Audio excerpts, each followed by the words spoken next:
No começo eram as trevas. E então, Bang!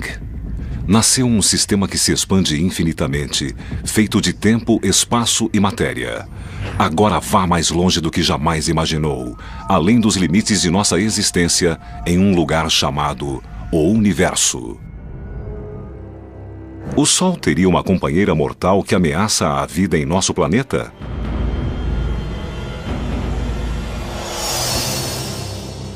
É possível viajar no tempo? É uma das maiores questões. Para onde foi a antimatéria? A mente busca explicações. Como a água em Marte desapareceu? E o que havia antes do Big Bang? Esse é o maior mistério de toda a ciência. Grandes perguntas e ciência de ponta. Os mistérios inexplicáveis do universo.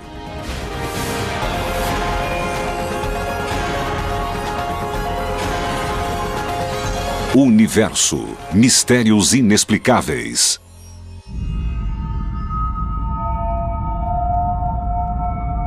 Entre os mistérios inexplicáveis do universo, um tem especial urgência para aqueles que gostam de viver no planeta Terra.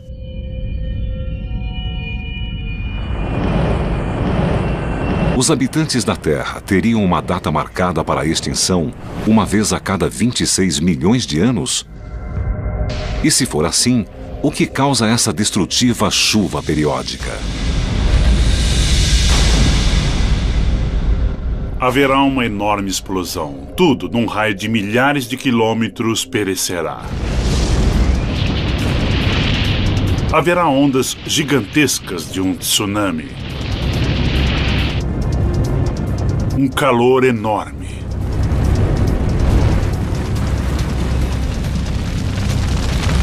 Incêndios por todo o globo. E depois, escuridão. Durante milhões de anos, imensos objetos espaciais têm se chocado contra a Terra, com resultados desastrosos. Um impacto nas águas da península de Yucatán teria causado a extinção dos dinossauros há 65 milhões de anos. Mas não foi a primeira extinção em massa no planeta. E provavelmente não será a última. Não foi a primeira grande extinção em massa. A primeira foi a extinção permiana, na qual 95% das espécies marinhas e 80% das espécies terrestres morreram. Extinções radicais já aconteceram. Para alguns cientistas, esses períodos de morte e destruição ocorrem regularmente. Alguns paleontólogos verificaram um estranho padrão. Descobriram que grandes extinções, como a que eliminou os dinossauros, e outras também, não ocorrem aleatoriamente, mas ocorrem segundo um cronograma. Era muito estranho. Ocorriam a cada 26 milhões de anos. Era algo inexplicável. O astrofísico Richard Mahler acha que a responsável por essa destruição periódica é uma estrela anã vermelha que espreita na borda do sistema solar. Uma estrela que ele chamou de Nêmesis.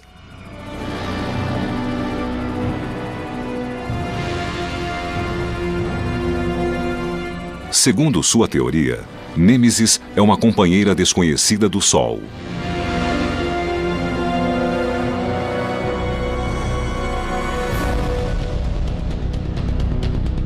Desloca-se de 1 a 3 anos-luz a partir do centro do sistema solar, traçando uma órbita elíptica. Quando Nêmesis fica mais próxima do Sol, a cada 26 milhões de anos, sua órbita atravessa a nuvem Oort, uma coleção de trilhões de cometas que cercam o sistema solar. E ao fazê-lo, perturba a ordem do sistema. Quando isso acontece, Nêmesis se aproxima dos cometas e perturba suas órbitas. Segundo a teoria de Muller, a perturbação gravitacional causada por essa pequena estrela faz com que cometas há muito estáveis saiam de suas órbitas na nuvem Oort. Atraídos pela gravidade do Sol, 1 bilhão de cometas se precipitam em direção ao sistema solar interno. Alguns inevitavelmente se encontram com a Terra, causando enormes impactos e extinções em massa.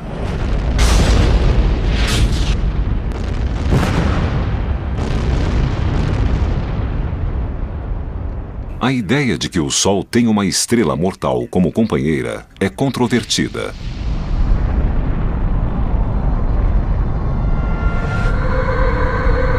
Para a maioria dos cientistas, o Sol é uma estrela solitária.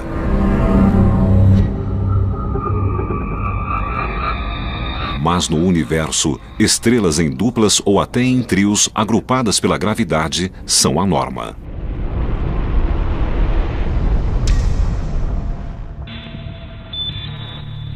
A maioria das estrelas na nossa galáxia são parte de duplas ou trios. Então, a ideia de que o Sol poderia fazer parte de uma dupla não é tão absurda desse ponto de vista. É uma questão interessante. Mesmo que o Sol tenha uma companheira, os astrônomos nunca observaram um sistema binário em que as estrelas estejam tão distantes quanto Muller afirma que o Sol e Nêmesis estariam.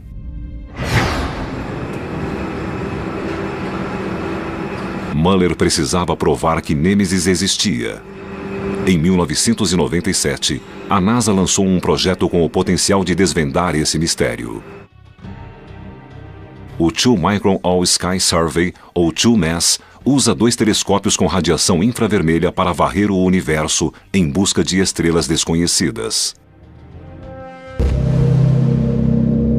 O TWO-MASS se concentrou em corpos difíceis de encontrar em nossa galáxia e suas proximidades. E já produziu mais de 2 milhões de imagens.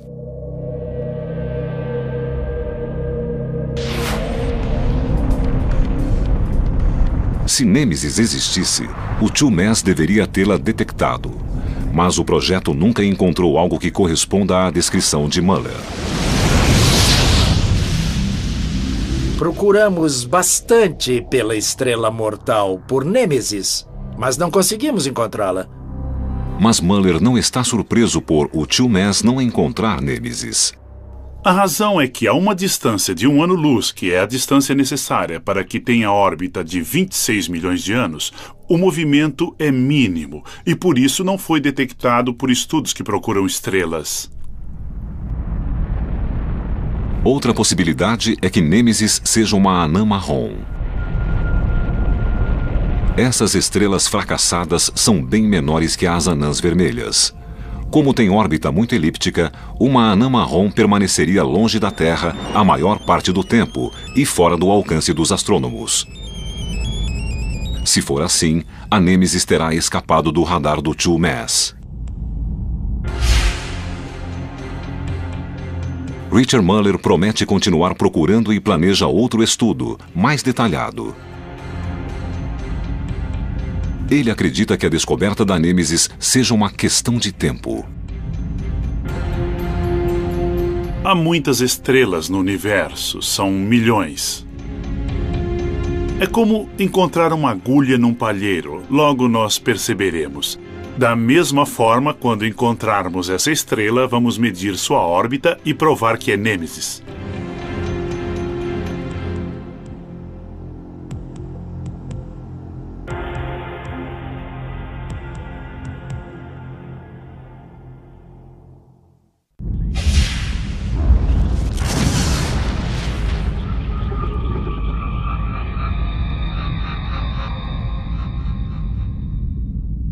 De todos os mistérios inexplicáveis do universo, talvez o mais fascinante e controvertido seja a possibilidade de viajar no tempo.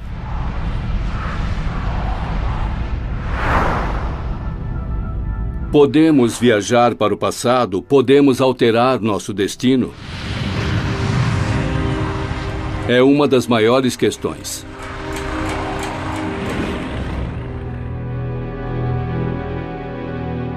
Em 1955, Ron Mallett tinha apenas 10 anos quando seu pai morreu de ataque cardíaco.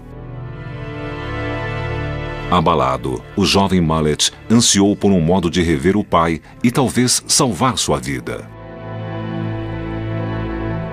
Um ano depois que ele morreu, li o livro de H.G. Wells, A Máquina do Tempo, e foi o que me salvou, porque sonhei em construir uma máquina do tempo como a do livro para poder voltar no tempo e tentar salvar a vida dele. Fiquei obcecado com a ideia de construir uma máquina do tempo.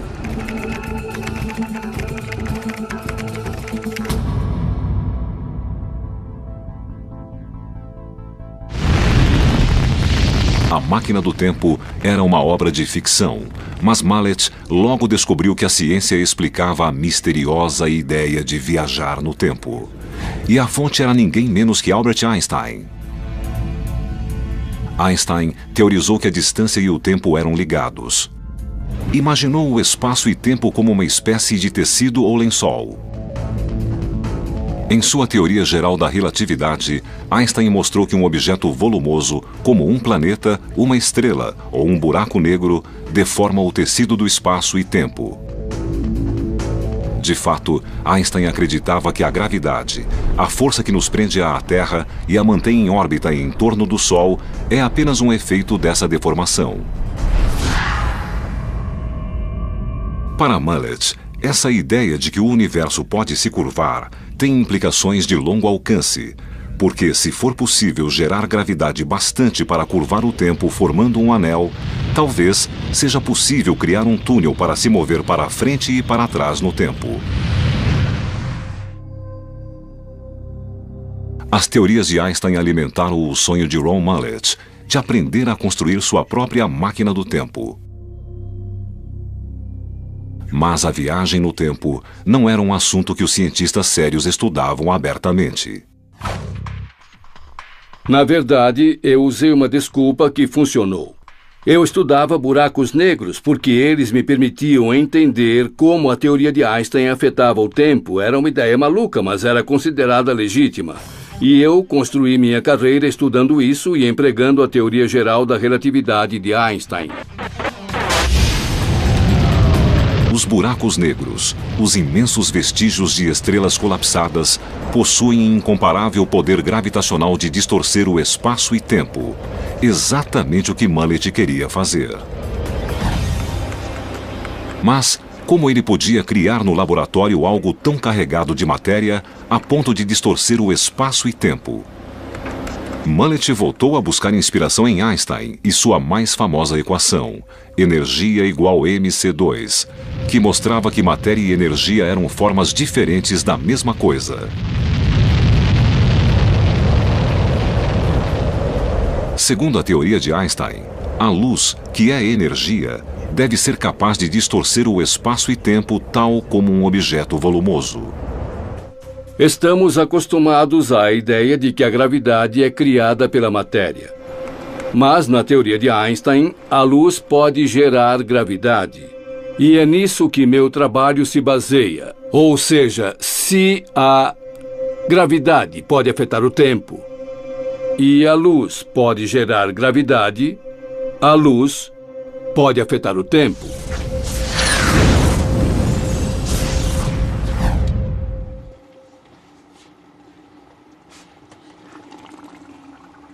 Mallett construiu um modelo para demonstrar sua ideia de que um raio laser circulante pode criar um túnel de luz que distorce o espaço e tempo.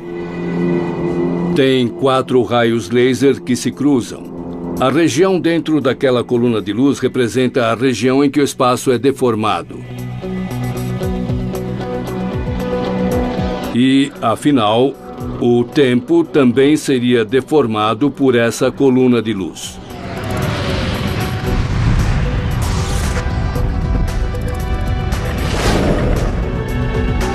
E isso nos permitiria viajar para o passado.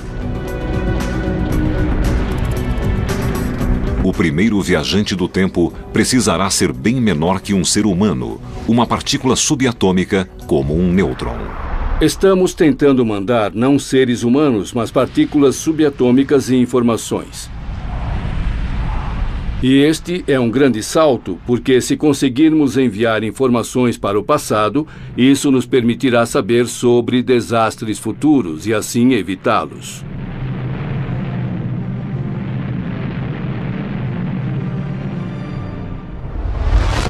Podemos entender como um raio de luz circulante pode distorcer o espaço e tempo fazendo uma analogia com o café. Se o café e a xícara forem o espaço vazio e a colher for o raio de luz, vejam o que acontece com o café quando mexo. O café gira. É o que o raio de luz circulante faz com o espaço vazio.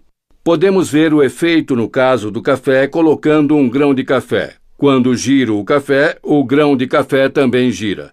No caso do laser, enquanto o raio circula, colocamos uma partícula subatômica chamada nêutron. E enquanto giramos o espaço, o nêutron também girará, como o grão de café. Na teoria de Einstein, o tempo e o espaço estão ligados, então girar o espaço fará com que a linha do tempo gire e forme um anel. E ao longo desse anel de tempo, poderemos ir do passado para o presente e para o futuro e de volta para o passado.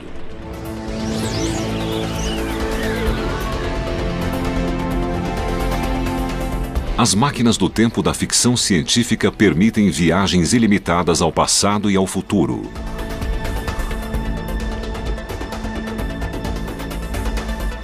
Mas Mallet adverte que o viajante do tempo só poderia recuar até o momento em que a máquina do tempo começou a funcionar.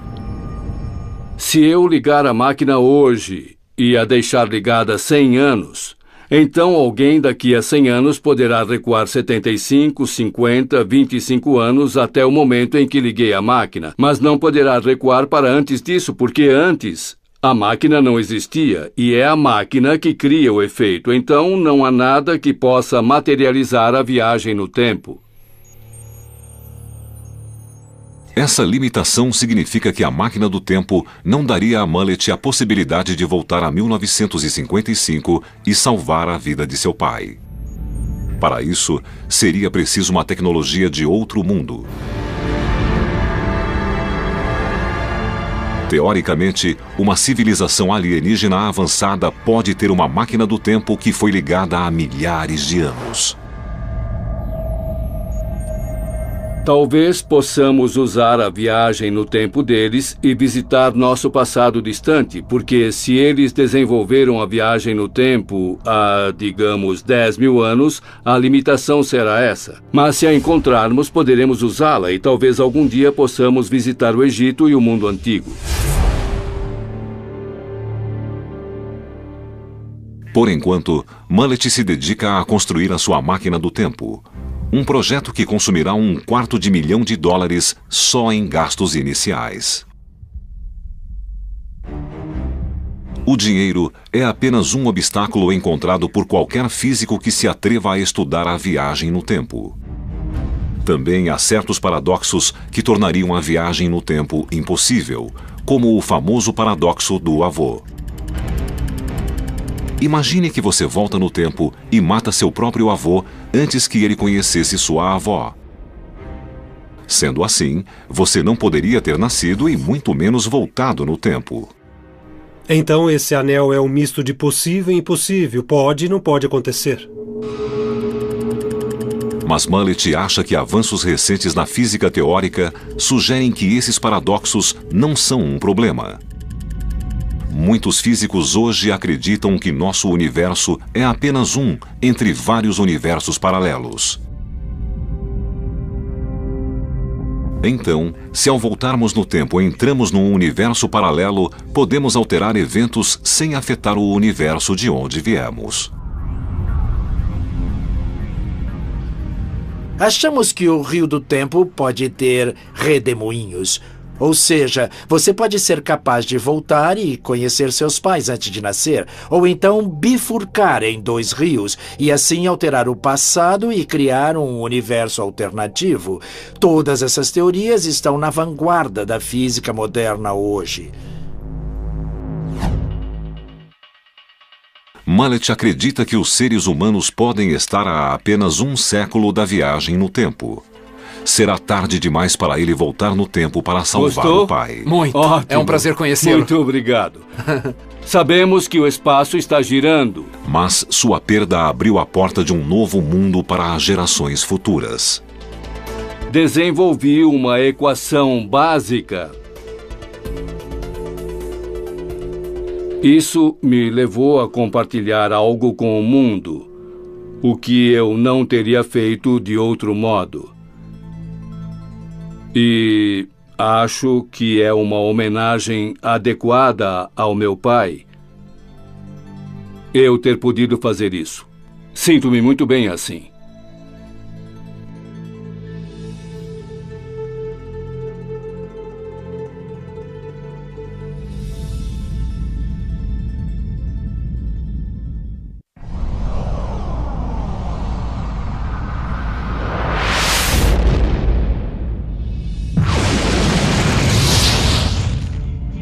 Os cientistas acreditam que, enquanto se formava, o universo era constituído não apenas pela matéria que hoje compõe tudo ao nosso redor.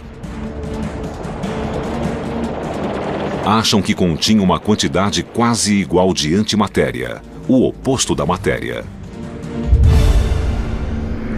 Se remontarmos aos seus primórdios, o universo era composto de matéria e antimatéria. Toda partícula tem uma antipartícula. Parece loucura, mas é verdade, é meio ficção científica. Mas o que é essa misteriosa antimatéria? E o que aconteceu a ela? A antimatéria é exatamente igual à matéria. A diferença é o fato de ter uma carga completamente diferente. A matéria comum é feita de átomos, que por sua vez são feitos de partículas subatômicas, como os elétrons de carga negativa e os prótons de carga positiva. A antimatéria é o oposto dessas partículas. Tem a mesma massa, mas a carga elétrica oposta. O próton é uma partícula com carga positiva, é o núcleo do átomo. O antipróton seria um próton com carga negativa e exatamente a mesma massa. No universo, os opostos se atraem e as partículas e antipartículas tendem a se aproximar. Pode parecer um casamento perfeito, mas quando a matéria entra em contato com a antimatéria, o desfecho é sempre o mesmo. Elas se aniquilam.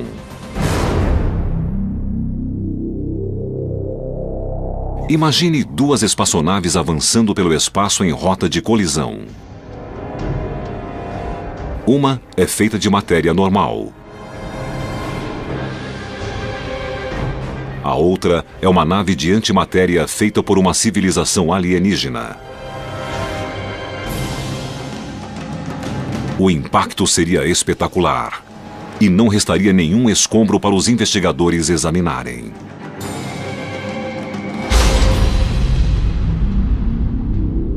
A matéria e a antimatéria desaparecem. Puf, não resta nada. Mas a energia não desaparece. Reemerge na forma de raios gama muito potentes, os fótons.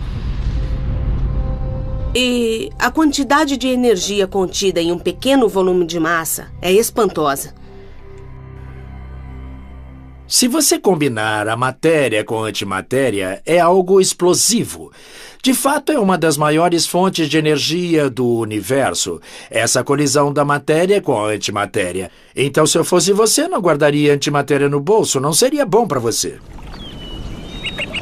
A antimatéria é muito volátil, e quando encontra a matéria, o potencial de energia seria tremendo se soubéssemos como canalizá-lo. Para ter uma ideia de quanta energia está contida na matéria, imagine que um desses punhados de areia é matéria e o outro é antimatéria. Quando eles se unem, aniquilam um ao outro e produzem energia. Quanta energia? O bastante para alimentar toda a Califórnia por uma semana, só com esses dois punhados. O maior mistério em torno desse tema é que se havia quantidades quase iguais de matéria e antimatéria no começo do universo, então, onde está a antimatéria agora?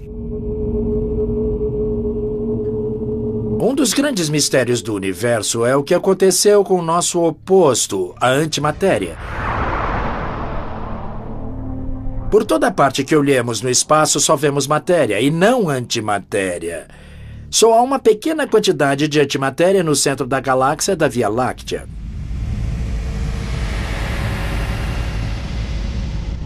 Por que esse universo parece feito inteiramente de matéria e quase não vemos antimatéria é um mistério.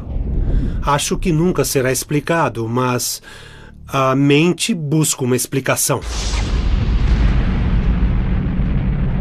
Uma teoria é que havia uma porcentagem um pouco maior de matéria no começo do universo. As partículas e antipartículas colidiram e se aniquilaram, e o que restou foi essa pequena porcentagem superior de matéria. Os últimos veteranos da mais antiga batalha do universo. Para cada bilhão de antiprótons, precisamos de 1 bilhão e 1 prótons. Então, os 2 bilhões se aniquilam e resta 1 próton.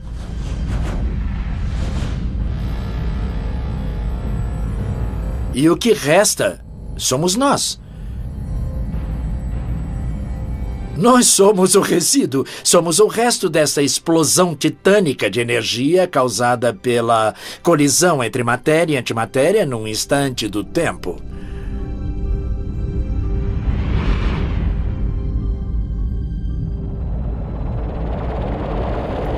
Nossas mais avançadas teorias não conseguem explicar essa assimetria entre matéria e antimatéria. Mas graças a Deus existe, senão não estaríamos aqui.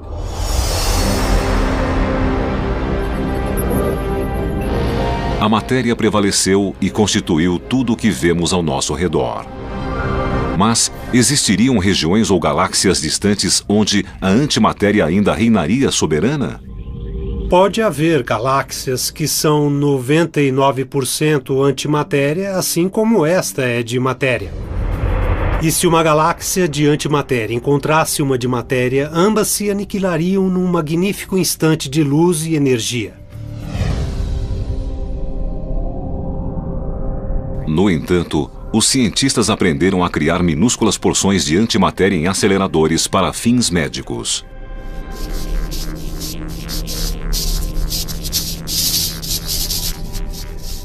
Partículas de antimatéria extraídos de material radioativo decomposto são injetados no corpo para a realização da tomografia cerebral com PET scan.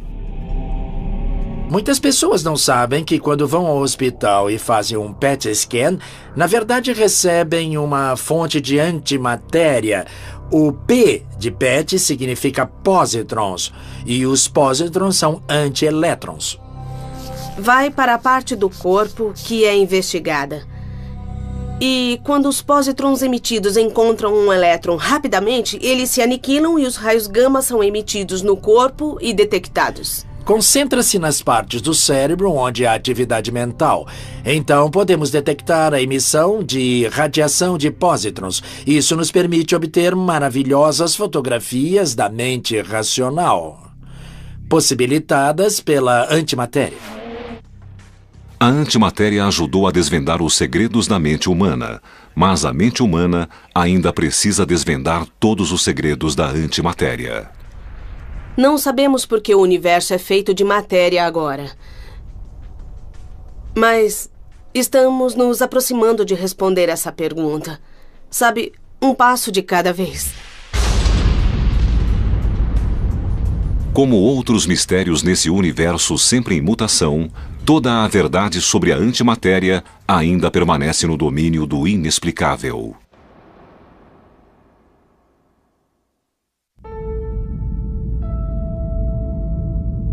Marte sempre esteve cercado de mistérios.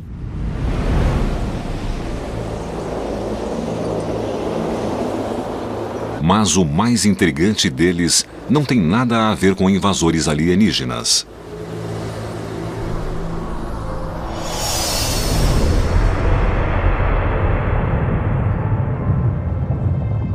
Evidências científicas sugerem que Marte já foi mais parecido com a Terra e tinha um dos elementos essenciais para a vida: a água. A água existia em abundância em Marte. Temos evidências de correntes antigas a um pouquinho de vapor d'água na atmosfera. Há até mesmo traços em Marte que parecem antigos leitos de rio e planícies aluviais. Já foi um planeta tropical com mares e oceanos, mas aquela água desapareceu. Como a água de Marte pode ter simplesmente sumido? E por que desapareceu? São mistérios que os cientistas tentam resolver.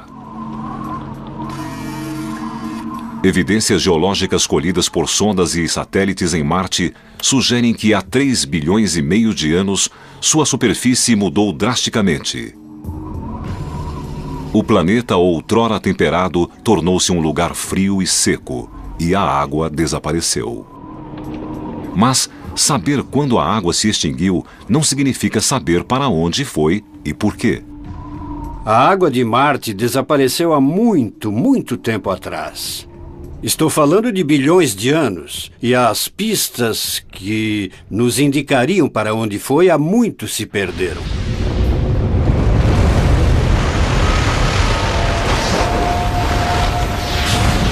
Uma série de eventos em Marte parece ter mudado drasticamente a paisagem. Marte passou por um intenso período de vulcanismo que espalhou lava por sua superfície. Quando finalmente terminou, o núcleo de ferro fundido do planeta se solidificara. Isso pode ter levado Marte a perder seu campo magnético e sua camada protetora de ozônio. Isso deixou a atmosfera vulnerável ao vento solar, que é muito poderoso. Os ventos solares castigaram o planeta durante milhões de anos, despindo-o de toda sua atmosfera. O vapor da água, que antes caía como neve ou chuva, escapou do pequeno campo gravitacional. A água entra na atmosfera como vapor d'água e é bombardeada por radiação ultravioleta que divide a água, que é H2O, hidrogênio e oxigênio. Como o hidrogênio é o gás mais leve de todos, flutua até o alto da atmosfera e é levado pelos ventos solares.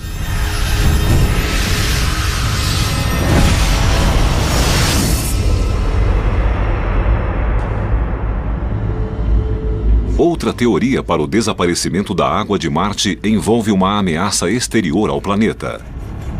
Há evidências de que no começo do sistema solar, Marte situava-se numa rota mortal. Um evento aconteceu há 3,9 bilhões de anos chamado o Grande Bombardeio, que deve ter causado ao planeta muitos impactos. Esse tipo de evento pode ter jogado o material e a atmosfera do planeta para fora do campo gravitacional. Imaginemos que temos um asteroide aqui e que esse asteroide é do tamanho de uma montanha. Imagine que isto se precipita pelo espaço a uma velocidade muito alta, dezenas de milhares de quilômetros por hora. Ele desce a alta velocidade e... splash! A água se perderá no espaço. Parte vai descer, outra se tornar gases atmosféricos ejetados no espaço e outra se perderá. Outras soluções para o mistério da água de Marte podem estar ocultas no interior do planeta vermelho. Parte da água se combinou com dióxido de carbono, formando calotas de gelo polares com até 3 quilômetros de profundidade e uma camada congelada que cobre boa parte da superfície. Mas há evidências de que água líquida ainda corre sob o gelo. Muito da água de Marte foi para debaixo da Terra e parte migrou até uma profundidade onde o calor permite que exista em estado líquido. Quando esfriar mais, vai congelar, formando uma criosfera, como parte da subsuperfície. Perto da superfície, vai secar enquanto penetra no solo e entra na atmosfera.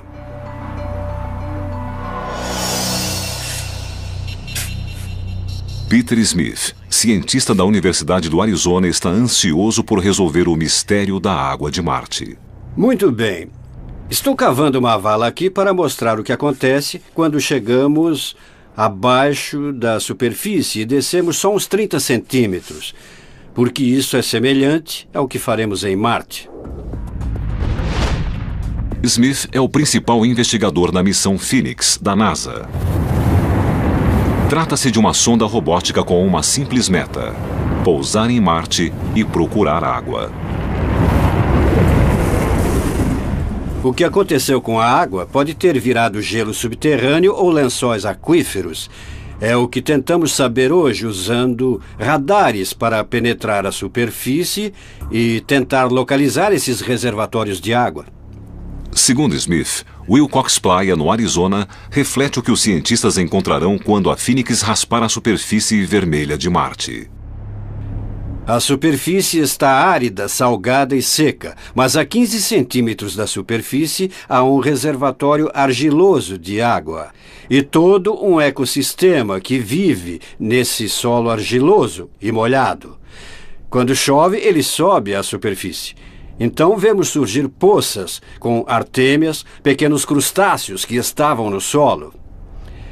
Queremos saber se sob a superfície, no lugar certo em Marte, ou seja, a região congelada, encontraremos o mesmo tipo de ecossistema no gelo que se derrete com a mudança climática e que seja habitado por formas de vida marcianas. Alguns acreditam que a vida na Terra se originou em Marte e que suas transformações anunciam nosso destino. Se isso for verdade, encontrar água em Marte pode nos levar às nossas origens cósmicas e ao nosso futuro.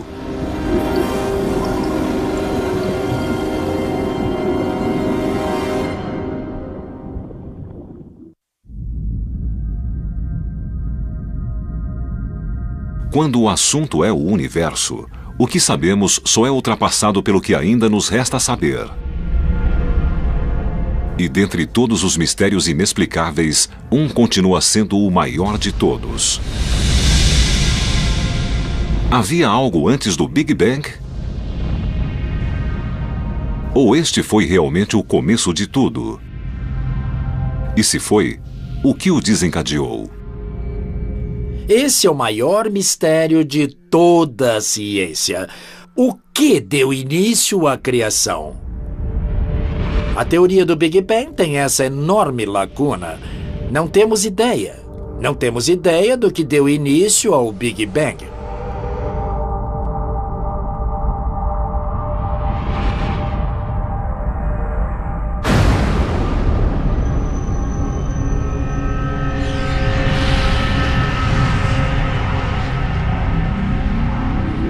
O Big Bang é o modelo cosmológico da origem do universo há 13,7 bilhões de anos.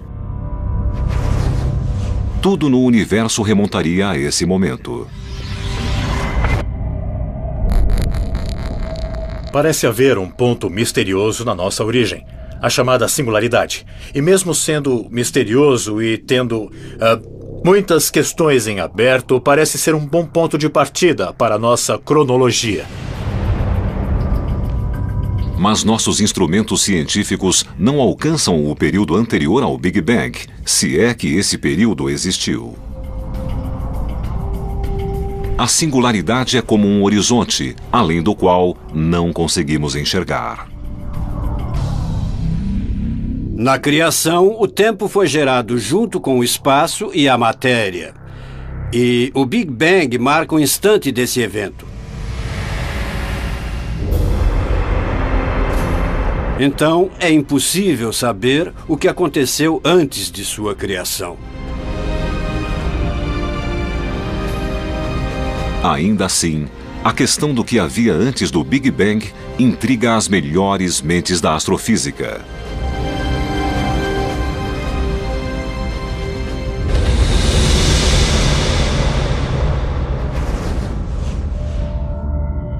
Segundo alguns teóricos, o universo passa por um Big Bang a intervalos regulares. Esse modelo cíclico propõe que a cada trilhão de anos ocorre um Big Bang, após o qual o universo se expande antes de voltar a se contrair, preparando o terreno para outro Big Bang. Há ligações bem interessantes com a história do universo anterior. O fim de um universo pode trazer o começo de um outro. Talvez nunca tenha havido um começo, pode ter existido desde um momento anterior, sem nunca ter tido nenhum criador.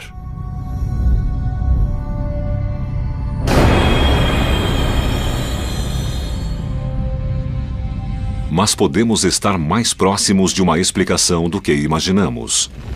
As reverberações cósmicas do Big Bang, que ainda ecoam pelo universo, podem elucidar o momento anterior à singularidade. Essas ondas em expansão são cruciais para entendermos o universo hoje. O universo recebeu um golpe no começo, como eu golpeio esse balde. Isso forma ondas de expansão, e podemos buscar esses padrões simétricos na atual radiação cósmica.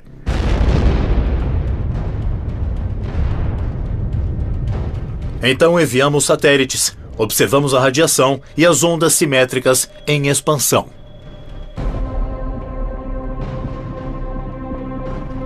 Uma nova geração de detectores de ondas será lançada no espaço na próxima década.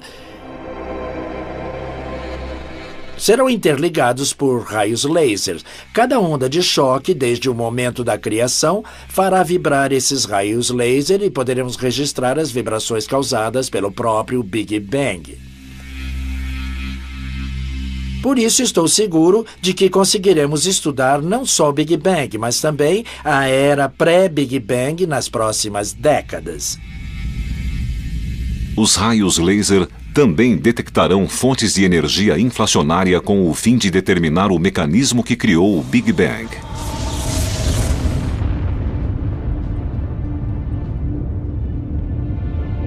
Se penamos para resolver o maior mistério de todos, será que um dia conseguiremos verdadeiramente entender o universo? Sempre que respondemos uma pergunta, logo surgem outras perguntas.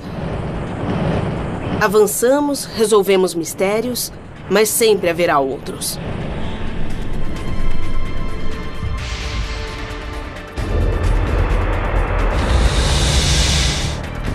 Nós somos o resultado do universo tentando se entender.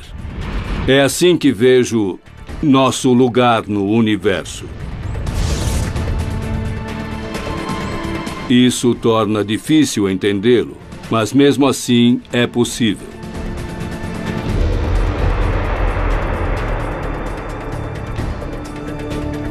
O universo está sempre mudando, mas as leis da física são imutáveis. Elas não mudam e nos dão esperança de que, a partir de todo este caos, sejamos capazes de explicar como tudo veio a existir.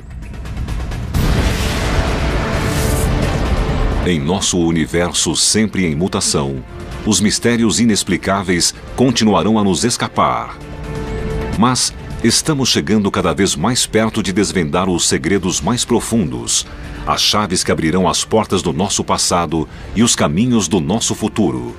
A ciência já progrediu bastante, mas ainda há muito a descobrir em nosso vasto, sombrio e misterioso universo.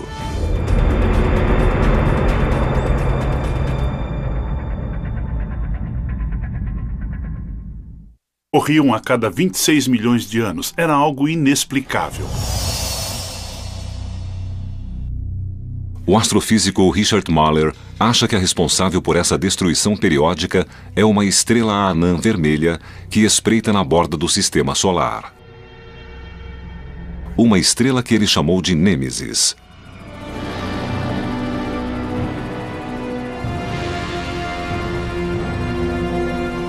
Segundo sua teoria, Nêmesis é uma companheira desconhecida do Sol.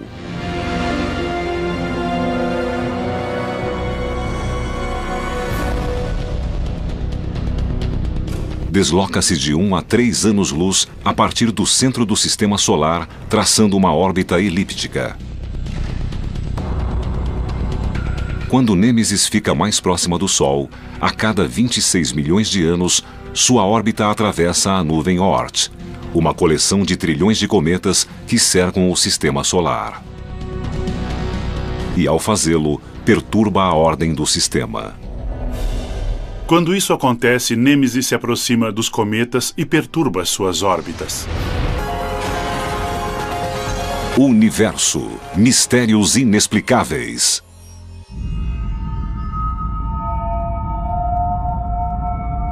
Entre os mistérios inexplicáveis do universo, um tem especial urgência para aqueles que gostam de viver no planeta Terra.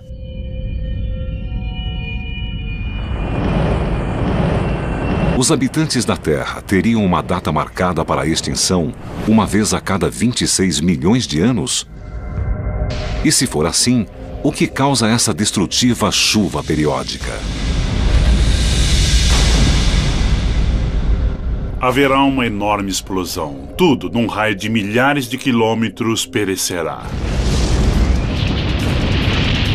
Haverá ondas gigantescas de um tsunami.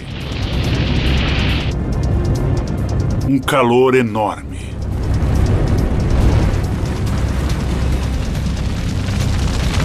Incêndios por todo o globo. E depois, escuridão. Durante milhões de anos, imensos objetos espaciais têm se chocado contra a Terra, com resultados desastrosos.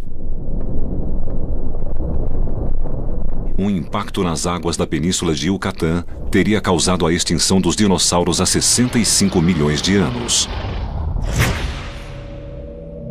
Mas não foi a primeira extinção em massa no planeta. E provavelmente não será a última. Não foi a primeira grande extinção em massa. A primeira foi a extinção permiana, na qual 95% das espécies marinhas e 80% das espécies terrestres morreram. Extinções radicais já aconteceram.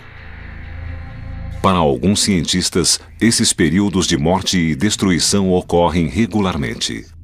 Alguns paleontólogos verificaram um estranho padrão. Descobriram que grandes extinções, como a que eliminou os dinossauros, e outras também, não ocorrem aleatoriamente, mas ocorrem segundo um cronograma. Era muito estranho. No começo eram as trevas. E então, Bang! Nasceu um sistema que se expande infinitamente, feito de tempo, espaço e matéria. Agora vá mais longe do que jamais imaginou, além dos limites de nossa existência, em um lugar chamado o Universo. O Sol teria uma companheira mortal que ameaça a vida em nosso planeta?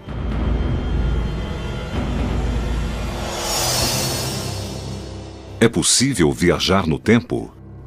É uma das maiores questões. Para onde foi a antimatéria? A mente busca explicações. Como a água em Marte desapareceu? E o que havia antes do Big Bang? Esse é o maior mistério de toda a ciência. Grandes perguntas e ciência de ponta. Os mistérios inexplicáveis do universo.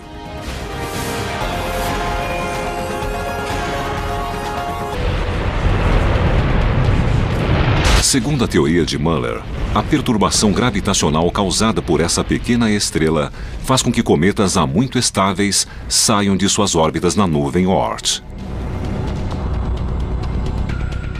Atraídos pela gravidade do Sol, 1 bilhão de cometas se precipitam em direção ao sistema solar interno. Alguns inevitavelmente se encontram com a Terra, causando enormes impactos e extinções em massa.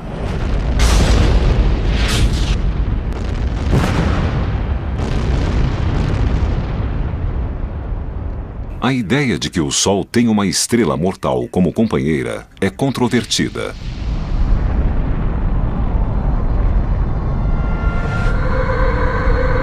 Para a maioria dos cientistas, o Sol é uma estrela solitária.